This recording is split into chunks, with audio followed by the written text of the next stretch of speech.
So good morning, everyone.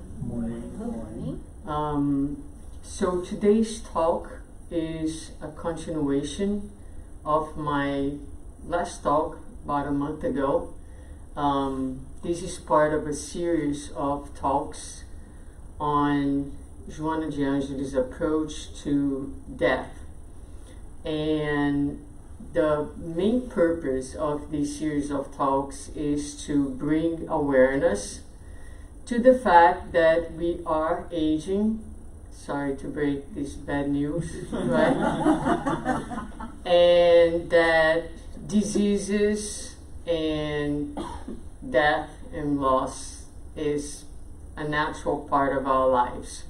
In our previous talk, we focus on death, we focus on redefining death and the meaning of life. And today we are going to spend a little bit of time talking about illnesses, aging, and the loss of loved ones. And again, the purpose is we cannot go too much in depth, but it's to bring awareness, it's to get us to think about those things. And so this is what we did last time. These were the learning objectives for last time. And today is what we are going to be focusing on. So normalize and integrate the idea, the concept, the reality of illness, aging, and loss as part of our lives. Those are things that we don't want to think about. We prefer not to talk about.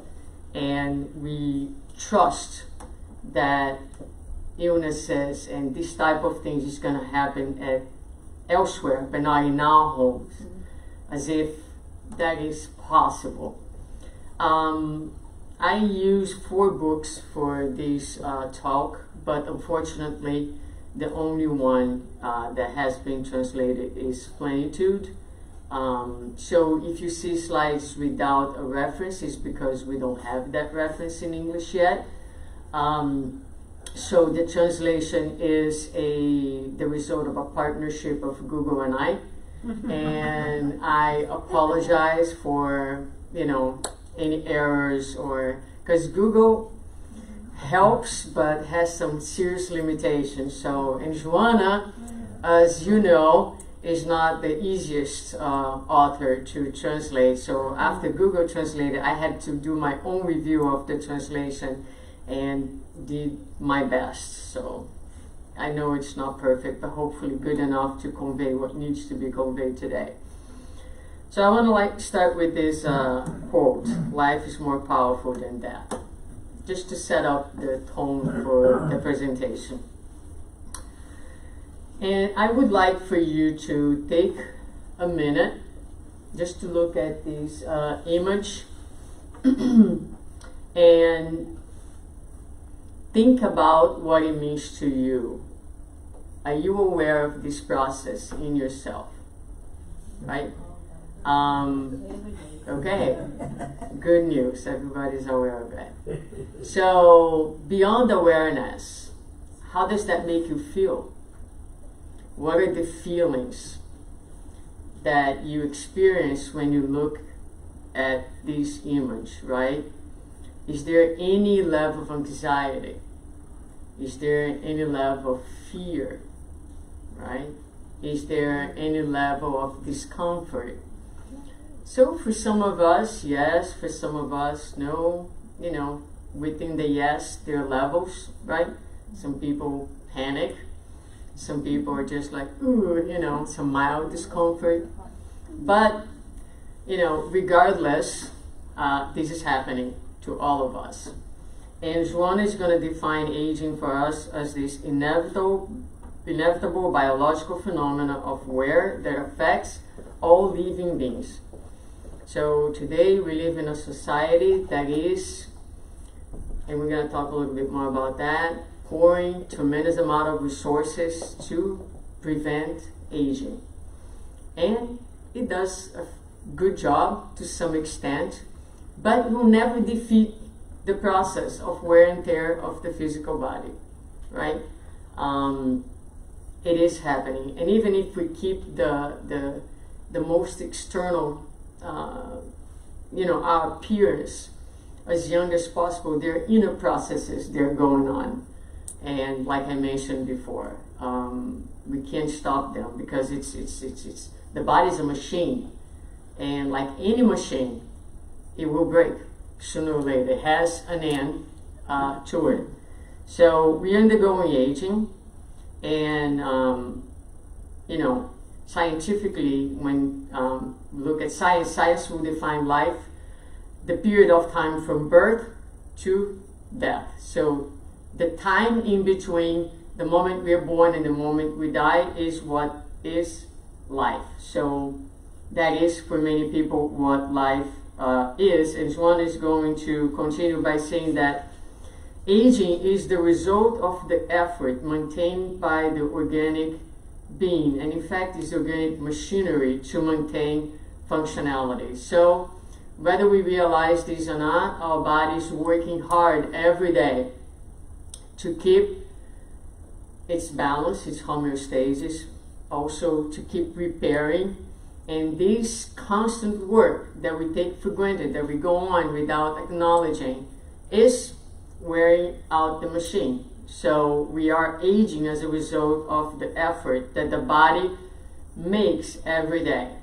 So we can think about a little bit about our responsibility. Are we taxing our bodies in unnecessary ways? Are we putting some work on the body that, it could be avoided, right? So there's the natural wear and tear of just being alive, and there's also the wear and tear that the body undergoes by sometimes our lack of care, our neglect, or the extra stress that we put in our physical bodies.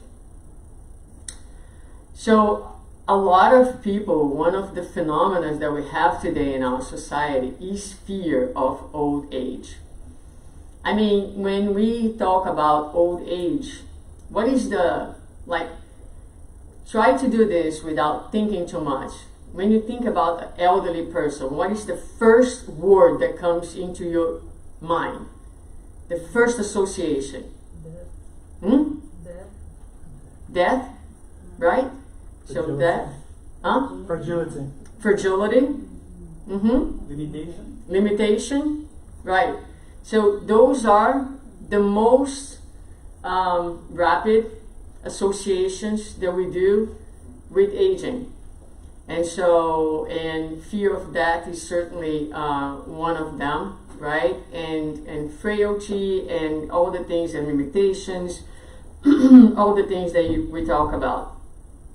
So, and now imagine having all those associations and not having the immortal view of life, right? Not having the spiritual concept of life. So then it becomes, you can see how this can become very anxiety provoking and fearful to many people. So Joanna is going to say that due to the outdated concept of aging, understood as a period of suffering and bitterness, many individuals start to fear old age because it also brings death closer. Funny, as if this did not occur at any stage of life. Right? Right? So, yes, it's, as we age, you start thinking, well, death is becoming closer, but who knows? And I said this before, by the end of today, we are going to be still in this physical body. No one knows. There's absolutely no guarantee, right? And also, she goes on to talk in the book about bitterness. There are a lot of things that we associate with old aging that you see in the young as well. There's a lot of young individuals that are walking around like grumpy, dissatisfied, limited mentally and even physically because of a lack of perspective, without vitality at a very young age. Whereas you do see a lot of individuals who are actually at an older age and that are full of vitality because their lives is still full of meaning, and they have dreams and they have projects and they feel useful. So it's important, especially as we live more and more, that we start to redefine the concept and the idea that we have about aging. And it's going to sound like a joke, but it's really not a joke because my birthday is tomorrow, right? Mm-hmm. And I'm going to be 53. And, you know, there's a period of time in our humanity that the lifespan was like 45, 50 years old, right? And I was having dinner last night with my wife, and I'm telling her about how excited I am because I have so many projects in my mind. You know, there's so many things, even professionally, that I see myself going, and plans and ambitions. And I'm like, if this is what aging feels like, I'm liking this so far, right? Because I feel so incredibly alive. And I think that this can be taken to, you know, all ages, right? Of course, we are not going to deny that the body will present its physical limitations, right? But there are also other areas in which life will expand when you have that perspective. So the fear of old age is very cruel, becoming a true torment for those who do not consider physical existence as a short-term journey. So also putting, you know, every time we put life into, like I said, the perspective of immortality, then the paradigm in which we live in changes completely. Our way to appreciate life, to appreciate the present moment, to appreciate every season of our lives, and recognizing the beauty, the importance, the gifts, the blessings. It fills us with the joy of living, of being alive, no matter where you are in that evolutionary process. So, and this is what she's going to say. She says, aging must be aging, and old age must be considered inevitable and blissful because of its rewards. So we can do a small exercise and say, well, but what might be the rewards of aging? Well, just think about yourself now. If you can appreciate where you are in your evolution and think about, you know, maybe 20, 30 years ago, and how different your perspective in life is, and the things that you have learned, and how you're able to manage yourself better, make better choices, hopefully, right? Because some people get older in age, but they don't mature necessarily. So it's important that those two things are happening concurrently. But, you know, kind of going back to where I was yesterday, so I told myself, you know, that I was going to give me a day to do the things that I like the most. So I woke up, I walked the dogs for half an hour, I went to the gym for an hour, then I worked 3 hours on the yard, and then I went out for dinner. And that is what makes me the most happy right now. I don't need to go anywhere. I don't want to be anywhere but in my home, doing the absolutely very, very simple and ordinary things of life. Now that is, in my opinion, health and wealth, because I feel like I have everything that I need. I don't need to do anything else. So those are the rewards, whereas before you were seeking crazily to fulfill, to pleasures and to things that not only won't fulfill you necessarily, but a lot of times will cause you extra trouble, right? So what are the rewards? Getting satisfaction in relations, in simple things, you know, happiness, redefining happiness, redefining, you know, peace having a much greater place in your life and in your priorities. So there are many things that we can get as rewards as we get older, after the tiresome struggles and search for accomplishment. So you spend, you know, the young years of your life just working, just seeking to get, to accomplish. And then suddenly, little by little, life starts to open these spaces for being, which is a wonderful experience if you can actually enjoy who you are and who you are becoming as a result of the journey. So it is, the old age will be the result of how each one behaved and how the aging was built by thoughts and attitudes, or enriched with lights and images of happy and unhappy memories. So how you are going to experience each moment has also to do with your journey, how you manage your life up to that point, the choices that you made, the memories.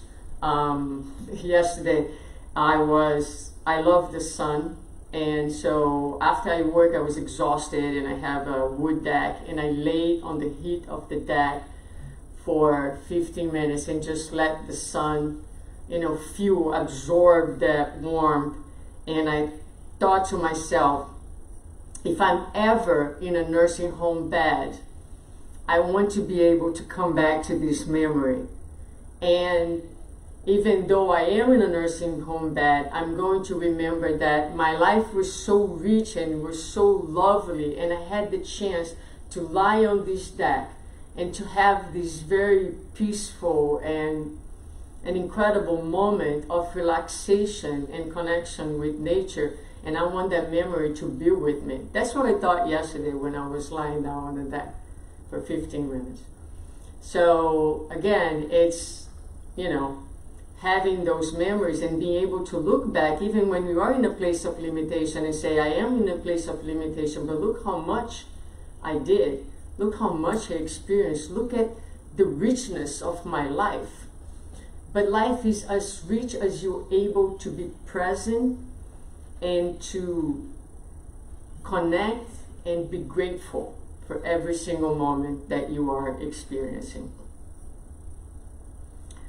So there are some trends in our society, and I want to bring them up here, not for us to criticize or to judge, because the trends are trends for all humanity.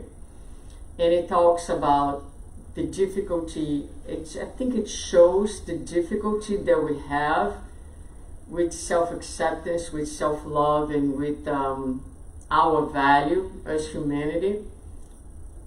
But, and we all do to some extent, different levels, but we all struggle with image, with body, and etc. So there's some trends in plastic surgery that says that Aesthetic Society has released its annual aesthetic plastic surgery statistics showing that plastic surgery surged in 2021.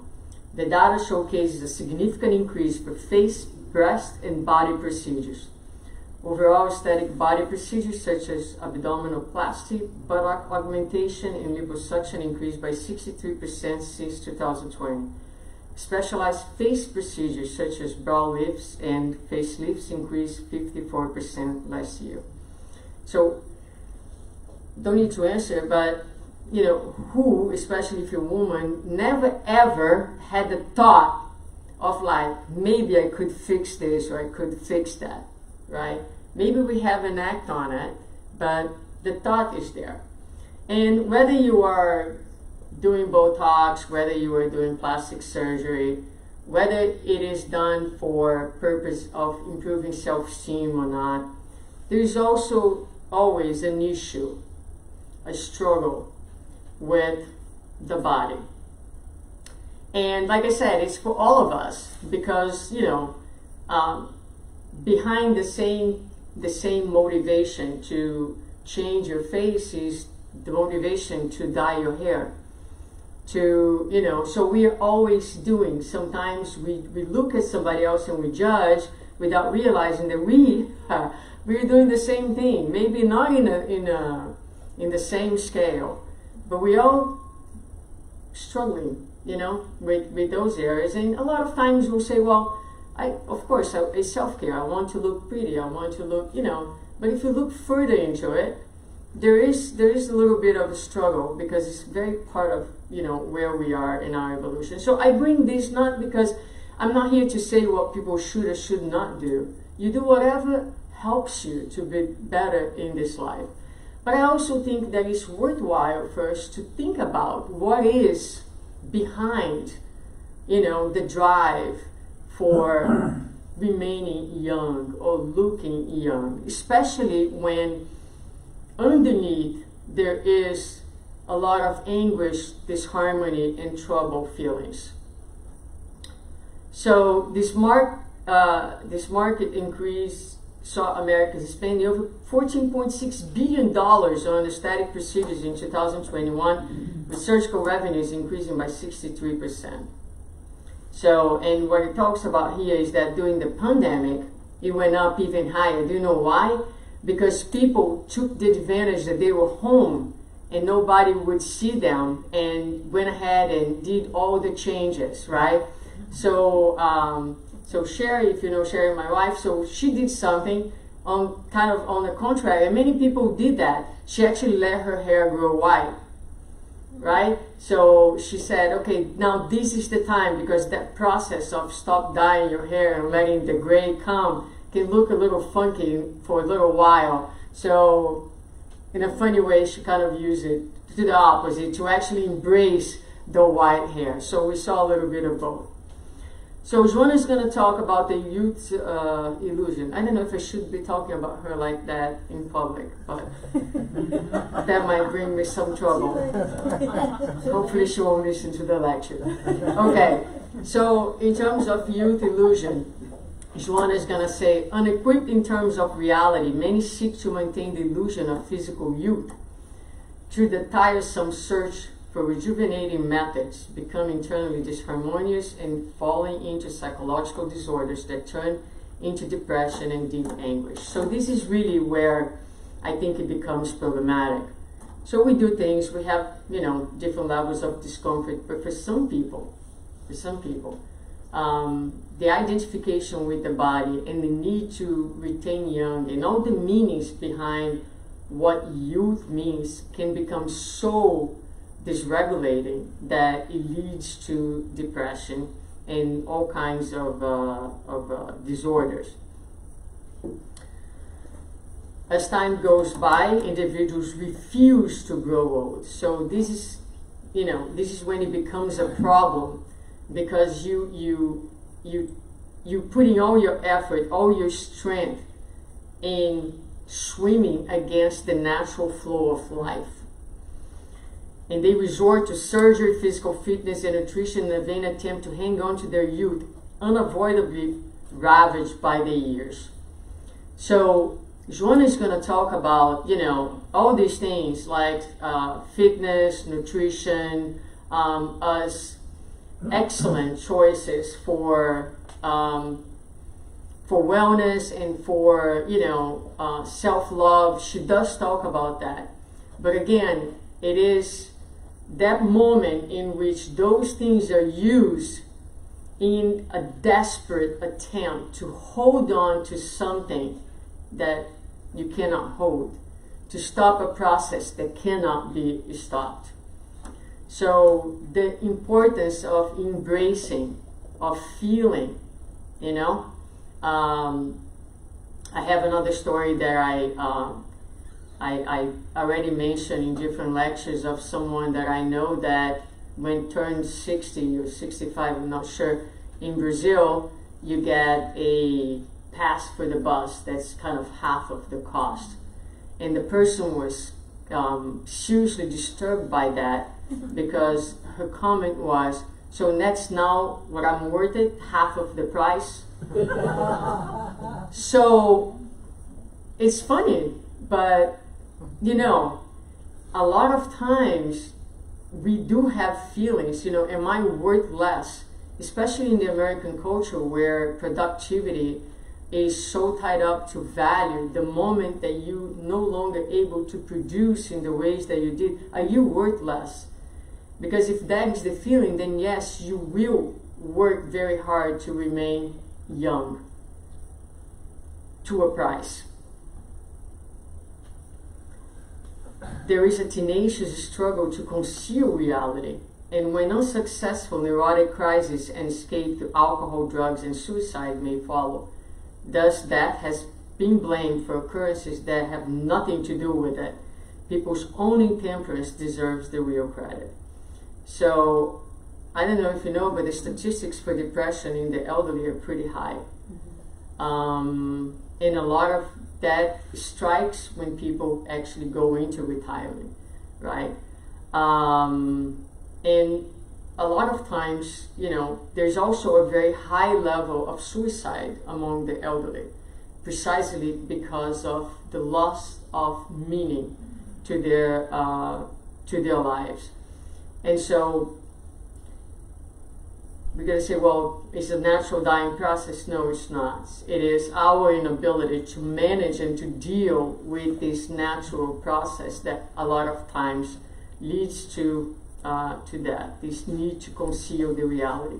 So yesterday I was, and forgive me for bringing so many examples about myself, but as I work on these things, I'm thinking about myself, because I am the first one who should benefit from my own study. So I'm studying and I'm reflecting on it. And I was looking at the last reel that I put on, that I did in the car, and the camera is very close to my face.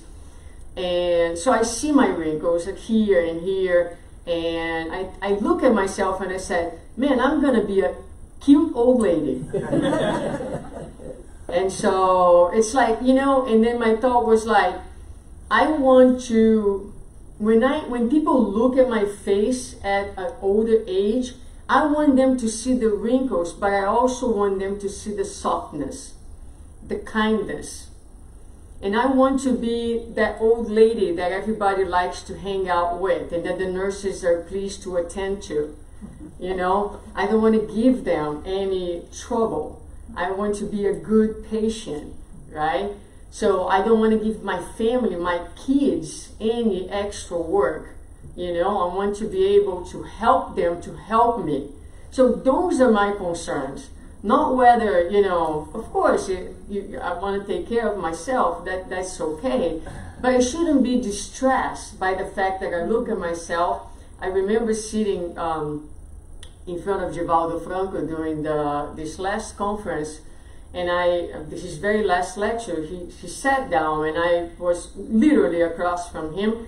And what struck me the most during the lecture, besides the content, was the energy that came to his eyes, right?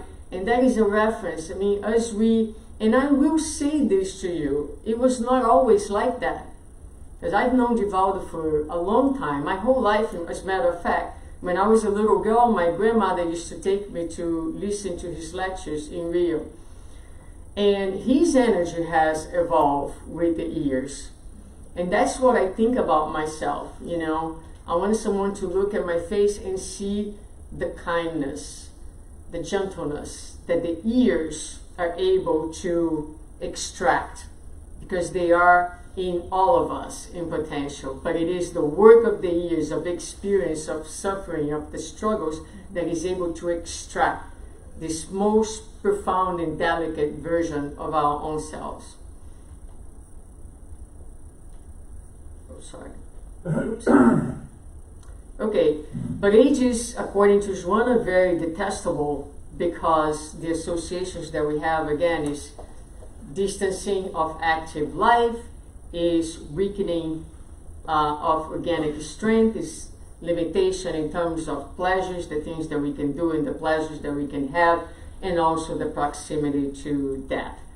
And, as far as the weakening of our organic strength, it's although it's difficult and it can be painful literally, because as the body ages and aches, it's not a fun process. Thank God for medication, painkillers. I am a big fan of them. Not unnecessarily, but I'm not the one to suffer unnecessarily either. So, but the point is that the weakening of the organic strength is necessary. It's necessary so that we can finally realize that life is not about doing so much, and it can open a window closer to that for us to do less and be more. And that is a necessary preparation for our discarnation.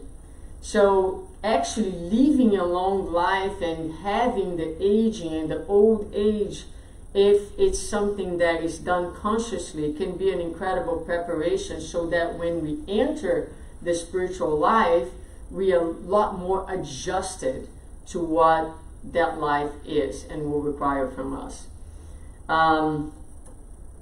In terms of pleasures, Joanna says that pleasure does not only mean what pleases the person in a certain period of the physical existence. So what it means pleasure when you were 20, 30, but everything that provides joy, well-being, happiness, emulation of inner growth, comfort, peace. Pleasure varies according to the age that each one enjoys, right?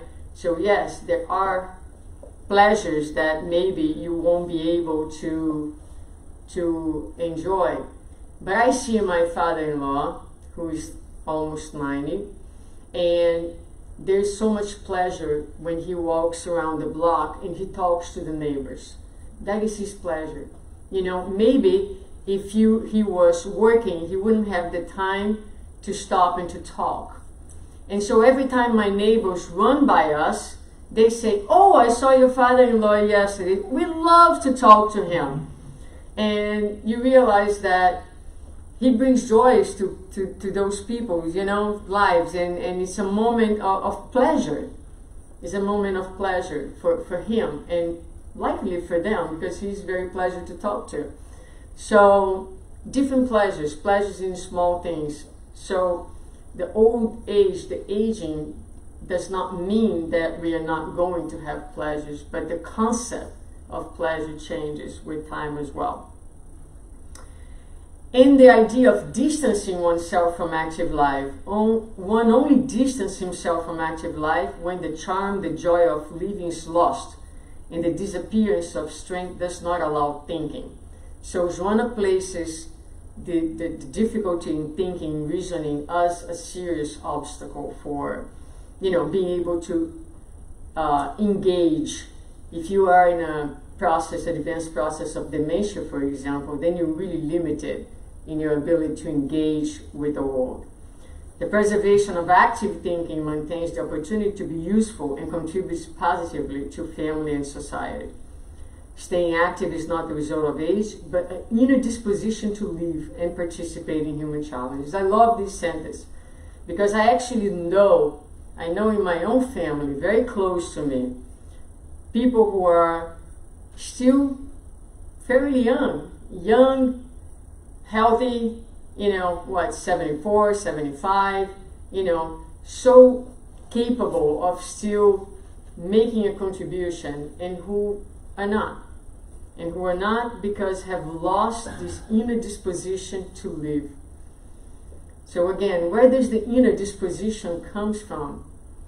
The moment that we understand the preciousness of life, the preciousness of this time here, that each day, that each moment is a gift, when that is ingrained in our living, when we understand that this is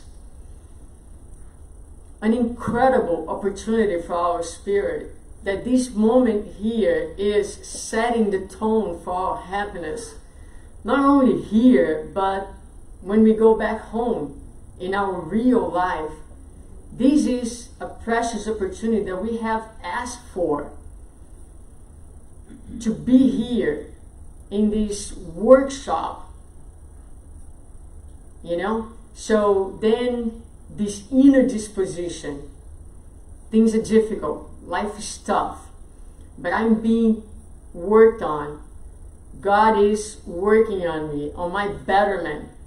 The absolutely best version of myself is being sculpted at this moment.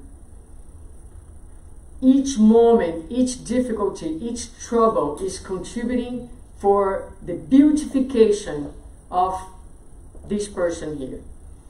And so we start to change our perspective and our understanding, and that disposition to live, to do to contribute, to be useful, because doing is not only working, it's just engagement with life. Okay, so boy, it took a lot longer than I expected. We might not get to the loss, but we'll get to the illness, and that's okay. We can shift that to the other one. Let's see how long it will take to talk about illness. But before getting into it, each day in the carnal curriculum is a day closer to discarnating. All right, that's a little creepy. But again, it goes back to our intent, which is one of awareness, right? It's just like from time to time, hey, remember, it's coming, okay? And that's not to instill fear, it's to instill life. That's a good one, right? It's not to instill fear, it's to instill life. It's to make you want to live the present moment as fully, as wholesome, as present as possible. So actually the awareness of that enhances the experience of life. So a lot of times people come to me and they say, I have this illness, I have Parkinson, I have this, I have that. Is this because I did something in the past and now I have to pay, right? And maybe yes, but not necessarily yes. Because we're in a physical body, so whether we had issues in the past that need to be rehabbed in the present moment or not, inevitably, unless you have a heart attack and die suddenly, right? So you don't go through an illness process. I mean, you went through an illness process, you just didn't know it because it was happening within you and you had no warning, right? But a lot of us will experience some sort of disease, some sort of limitation, and again, especially as we live longer, that's more and more likely to happen. So for instance, the incidence of Parkinson's disease grows exponentially after the age of 85. So if you live more than 85, it's likely possible, more likely that you will experience something like that, not because you have a death in the past, but because you passed the mark of 85 years in this physical body. And there's only so much that the body can do. So infirmities are the natural part of life's program. Except for the most heartbreaking atonements, organic aging processes accompanied by energy shortages allow the manifestation of many diseases that are part of the evolutionary needs of the spirit. So that's what happens. As we age, there's also a shortage of energy that is necessary for the rebuilding and the reparation of the physical body. Therefore, we become more vulnerable to the manifestation of diseases because the body is no longer repairing as effectively as it did before. Now, we read in the Gospel, I believe, I'm not quite sure, but in Kardec for sure, that when we are in more evolved worlds, then we don't have those same type of diseases, especially the chronic degenerative type of diseases, because those diseases are still in line with our evolutionary needs. In worlds where we are more evolved, then the body is also less dense, and the process of decomposition and death is much more mild, so to speak. It's hard to imagine what it is like, but so my point here is that the level of diseases that we have is still in line with our evolutionary needs.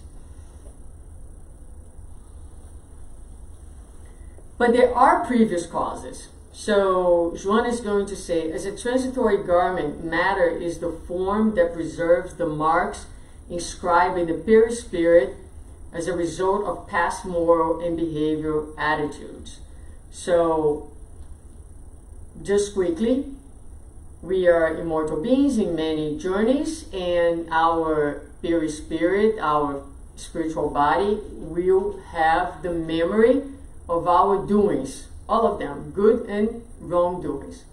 And when we incarnate in the physical body will manifest those marks sooner or later. And this is what she's going to say. As a result, the moment arrives when these matrix open their sicario and release the debuggers of errors, expressing themselves not infrequently in illnesses of difficult and complex diagnosis, in irreversible degenerative diseases, in varied erotic and psychotic disorders, always in a different way according to the evolutionary needs of the being.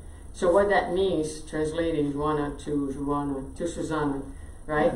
So is that we have this content in our spiritual being, and there is a moment in that the content is kind of released, and it is released and it's going to do its work of regeneration.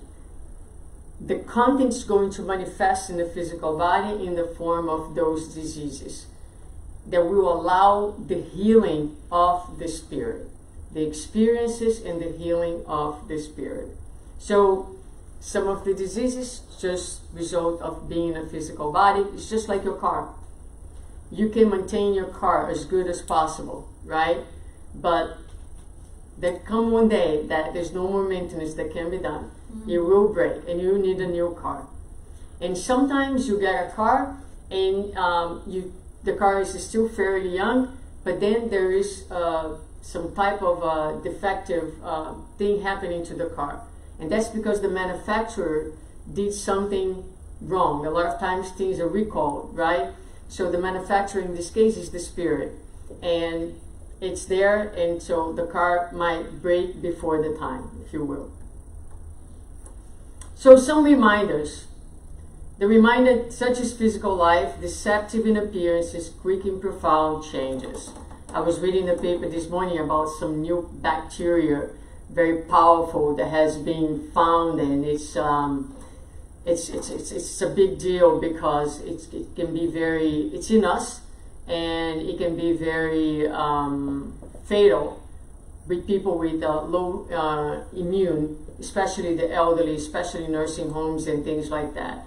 So here we are, a lot of times we feel so strong, we feel so invincible, and but yeah, it takes a microscopic beam to actually knock us down suddenly, and so it's just that awareness, right? Because sometimes you're like, not me, I'm healthy, I eat good, I exercise, I'm good. Well, maybe you are, but just be aware that in one moment from another, when you less expect, all that illusion of goodness goes away, because the body is that frail. Many problems that we experience are the result of human temperance, vicious habits, misguided eating, abuse of forces, and uncontrolled application of energy. So some of the illnesses that we experience are not necessarily because our body should be breaking by the time. It's not necessarily because of things that we've done in the past. It's simply because we're not caring for it the way that we should. In the cases of illnesses, once the purifying trial or expiation has ended, the affected energy field is recomposed, fostering balance. So I like this because it's just, one of the powerful messages in Spiritism is that we should always seek the healing of the body. But we need to understand that there is a more profound, deep, and lasting healing, which is the healing of the soul. And a lot of times, the disease process manifested in the body allows for the regeneration, for the rehabilitation, for the healing of the soul. And she's going to say, however, in mental suffering, when the disharmony is emotional, individuals can use self-control, prayer, meditation, and charitable actions to more easily free themselves from suffering, because they stop putting so much value on afflictions and see them instead as part of the natural process of evolution and therefore acceptable. So I like this sentence because I think that that's part of what we are trying to do here, is to understand that those things are part of the natural process of life. So when something hits you, a disease, for example, let's take a cold, right? A cold. So you can say, well, a cold is a natural part of being on this earth. Everybody gets a cold once in a while. But then you can suddenly think about nothing but that cold. And that cold becomes like, oh, how miserable I am. Oh, I can't do this, I can't do that. So the attention, the value that you put on that cold does increase significantly the power of the cold and your suffering in face of the cold. So the awareness that those things are part of life, when they hit us, it's not going to be easy, I'm not saying that. But if you take it as something that is natural and that you are acceptable, then you can face it, giving it its proper value and place, and not inflating with your no-acceptance and questioning and excessive focus as if your life is just that from that moment on. Once one understands that the body is a delicate organization subject to deterioration, wear, and then transformation through the phenomenon of death, one does not base the foundations of life or the essential realities on it. Thus, when disconnections and imbalances finally disrupt it for good, that does not become a reason for disgrace and ruin. So the question is, how much each one of us puts on our body, as much as far as being a foundation of life, right? And essential. The essentiality is on the physical body. What does the body mean to you? Because you may say, no, I'm a spiritist. I know that the body is just transient. But is your sense of worth in any way, shape, or form attached to your physical body? To your appearance? To your age? For each one of us to think for yourself. You may say no initially, quickly, but if you think a little bit deeply about it, then you might be surprised to find out that it's worth more to you than you ever thought, right? So when you say like, oh, I wish, and I have disclosed that before. So I have many times in my life, not so much lately, thankfully, but not totally disappeared, thought to myself, it would be so good if I could get rid of this belly down here, this little one that I have here, this little roll that I have here, right? No matter how skinny I have been in my life, it's always there. And so Sherry, my wife, who's a psychologist, she always asks me, what does that little roll mean to you? What does it mean to you?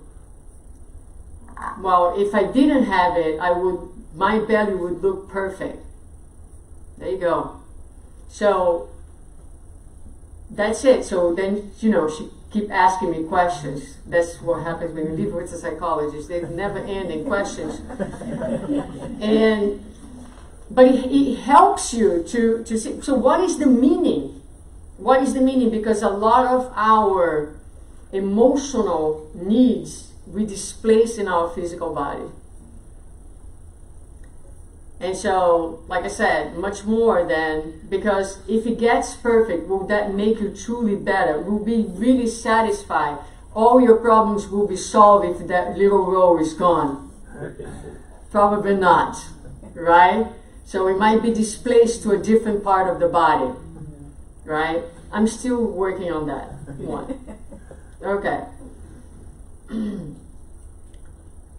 When all hopes are pinned on the body, the phenomena inherent to its constitution have a devastating impact on those who have identified with it.